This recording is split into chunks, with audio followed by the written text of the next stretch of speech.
At some stage of our lives, we have all come across Shakespeare's work in one way or another. In fact, schools are hell-bent on forcing the archaic English-written literary works on students. Over the years, we have only absorbed the contents of these literary texts and poems without ever doubting the authorship. But do you know, Shakespeare's authenticity as a writer has been questioned as far back as 1728. A literary work published in 1728, an essay against too much reading, referred to the famous writer as no scholar, no grammarian, no historian, and, in all probability, could not write in English. In 1760, shadows of doubt were again publicly cast upon Shakespeare's ownership of the literary works in a farce titled High Life Below Stairs. A character in the farce, Miss Kitty, asked, "Who wrote Shakespeare?" Another character replied, "Ben Jonson." A different character said, "Oh no, Shakespeare was written by one Mr. Finnis, for I saw his name at the end of the book." Yes, the performance was a farce, requiring jokes to serve as comic relief, but jokes are usually exaggerated versions of controversies. There must have been an ongoing debate on Shakespeare's authenticity at this time for the subject to have been mentioned in the performance. This set of people who believe Shakespeare wasn't the author of the literary works he got credit for are called anti-Stratfordians.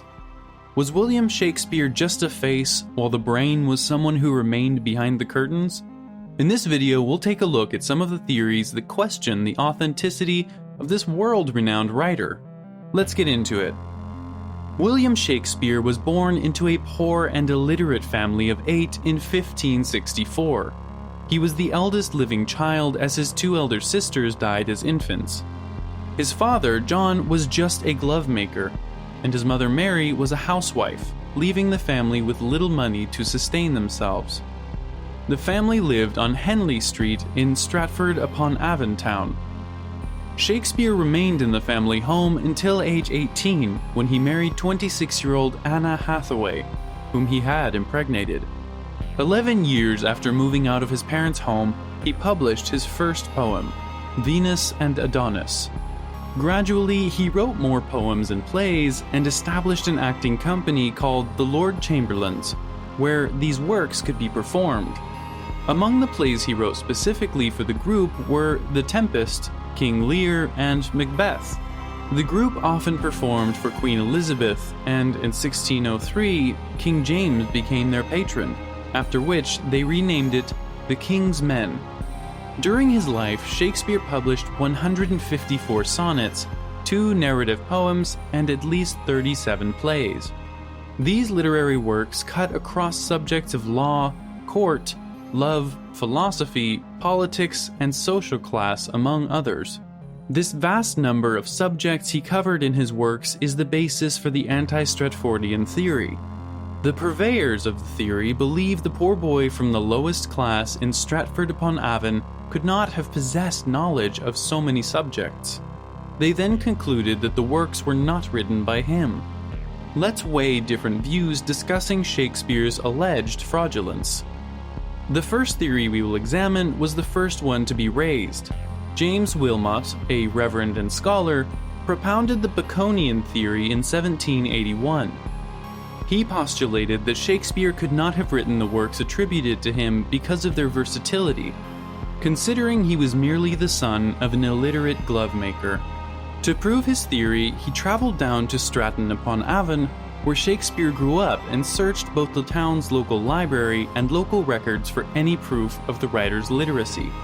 He claimed he couldn't find anything as trivial as handwriting, letters, or even a signature that Shakespeare had penned down. Following his futile search, he concluded that Shakespeare wasn't literate enough to have written these 154 sonnets and 37 plays. Also, the will that Shakespeare left behind after his death was considered unpoetic and made no mention of his various literary works. This raised eyebrows because his life was mainly based on his writings. Wilmot suggested that the original author of these writings was Sir Francis Bacon, a philosopher, scientist, courtier, jurist, politician, and writer. Bacon's high standing in society and vast knowledge made him a more viable option as the writer of Shakespeare's work. Even though Wilmot claimed to have done thorough research, he kept his findings secret from the public. He felt people would not ignore the allegations, so he only disclosed them to his friend, James Corton Cowell.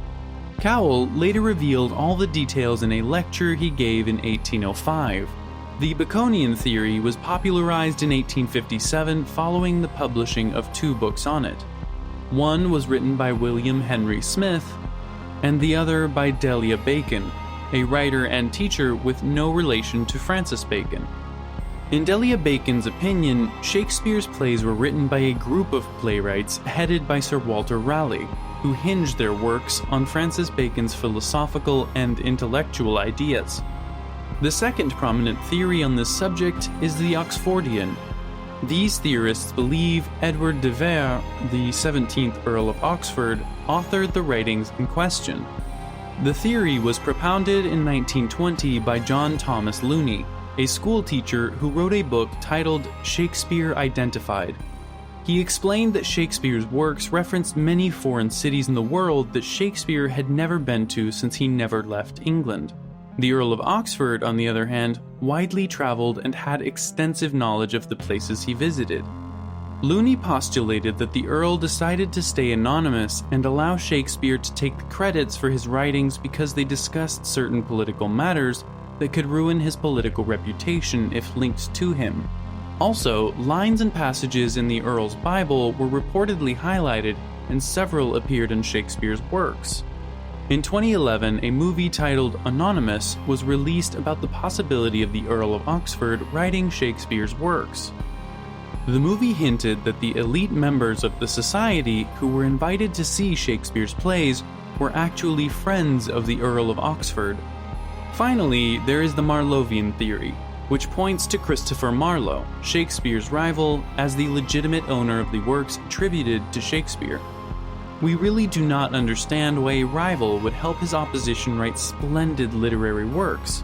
However, the theory was popularized by Calvin Hoffman in 1955 when he wrote a book titled The Man Who Was Shakespeare.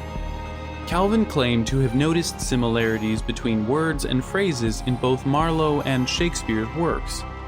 If you are wondering why Shakespeare's authorship was questioned and not Marlowe's in this scenario, we don't understand the workings either. The theory was further popularized in Tom Stoppard's screenplay Shakespeare for Love. Marlowe died in a bar fight at Deptford Tavern in 1593, which preceded many of Shakespeare's greatest works. But this wasn't enough to change the minds of the theory's purveyors. They came up with an interesting explanation for the literary works Shakespeare published after Marlowe's death. They claimed Marlowe arranged the fight to fake his death since the literary pieces he allegedly wrote for Shakespeare were starting to gather attention and praise. He traveled to France where he went off the grid, constantly wrote and sent them to Shakespeare in secret. This would allow Shakespeare to take all the credit for the plays and poems without anyone suspecting that Marlowe wrote them. It's a battle of what theorist could come up with the most compelling arguments to prove their point. So definitely they have pointed out holes in one another's story. Let's look at the attempts at debunking these theories. Wilmot claimed there were no records of Shakespeare's receiving a formal education and built his entire argument on this belief. However, Stratfordian theorists have claimed that Shakespeare attended Stratford's free grammar school because his father contributed to civil matters in the town and understood the importance of education, even though he was an illiterate. In his school, Shakespeare learned Latin, Greek, and classics, which he used in writing. Also, Shakespeare referenced a Latin grammar book used at the free school in one of his comedies, The Taming of the Shrew. Contrary to Wilmot's claims that Shakespeare's handwriting didn't exist, he wrote and signed his name on all his plays. Stratfordians have also disproved the possibility of the Earl of Oxford writing Shakespeare's pieces because the former died in 1604. His death, just like Marlowe's, preceded the publishing of many of Shakespeare's famous works. The only alternative explanation is that the Earl of Oxford might have written some of the works, but not all, and certainly none of